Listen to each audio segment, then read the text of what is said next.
ఇందిరమ్మ మాట్లాడవలసిందిగా కోరుతా ఉన్నా. అందరికీ నమస్కారం.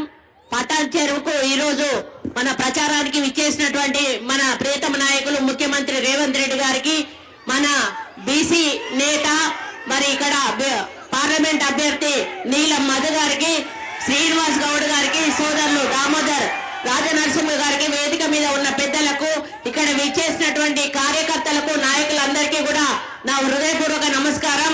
దాదాపు అన్న నేను నెల రోజుల నుంచి మెదక్లో పర్యటిస్తా ఉన్నాను. నేను మొదలు అడుగుపెట్టినప్పుడు ఒకరు బయటికి రావడానికి భయపడేటువంటి పరిస్థితి ఉండే అన్న. ఈ రోజు బానిస సంఖ్యలు తెంచుకొని మరి స్వాతంత్రం వచ్చిన ఫీలింగ్ తోటి మరి ప్రతి ఒక్కరు కూడా బయటకు వచ్చి నీలం మధుకు అండగా నిలబడతా ఉన్నారన్న. వాళ్లకు అండగా దండగా మనము ఉండి నిలబడి వాళ్లకు ధైర్యాన్ని స్థైర్యాన్ని ఇచ్చి రేపు ఎన్నికల్లో ఏజెంట్ కు రావడానికి కూడా సిద్దిపేటలో భయపడేటువంటి పరిస్థితి ఉందన్న. కాబట్టి నేను నిన్నంతా కూడా సిద్దిపేట నియోజకవర్గంలో పర్యటించి అందరికి కూడా ధైర్యం చెప్పి పెద్ద ఎత్తున మీటింగ్లు పెట్టడం జరిగిందన్న.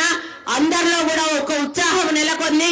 ఈ మీటింగ్ తో ఇంకా రెట్టింపు ఉత్సాహంతో కార్యకర్తలు రేపు పనిచేసి భారీ మెజారిటీతో నీలం మధు బీసీ బిడ్డను గెలిపిస్తారని నేను ఒక విశ్వాసాన్ని ప్రకటిస్తూ మరి మీరు కూడా ప్రత్యేక దృష్టి సారించి ఈ పటాన్ చెరువు పూర్తిగా వెనుకబడి ఉందన్న. ఇప్పుడు శ్రీనివాస్ చెప్పినట్టుగా కాలనీల డెవలప్మెంట్ కోసం మీరు ఒక ప్రత్యేక ప్యాకేజీని ప్రకటించి ఇక్కడ పటాన్ చెరువును ప్రత్యేక దృష్టితో చూడాలని కోరుకుంటూ మరి ఈ జిల్లా ఇన్ఛార్జ్ మంత్రిగా ఎప్పుడు అవసరం ఉన్నా కూడా మీ దగ్గరకు వచ్చినప్పుడు మీరు కావలసిన నిధులు మంజూరు చేసి నాకు అండగా, ఈ మెదక్ ప్రజలకు అండగా, ఈ జిల్లా ప్రజలకు అండగా ఉంటారని, ముఖ్యంగా నీలం మధు చాలా మరి ప్రజల్లో చొచ్చుకుపోయేటువంటి వ్యక్తి. ఆయన మీద చాలా ఆశలు పెట్టుకున్నారు. మరి ఆయనను గెలిపించి పార్లమెంట్ కు పంపిస్తారన్న.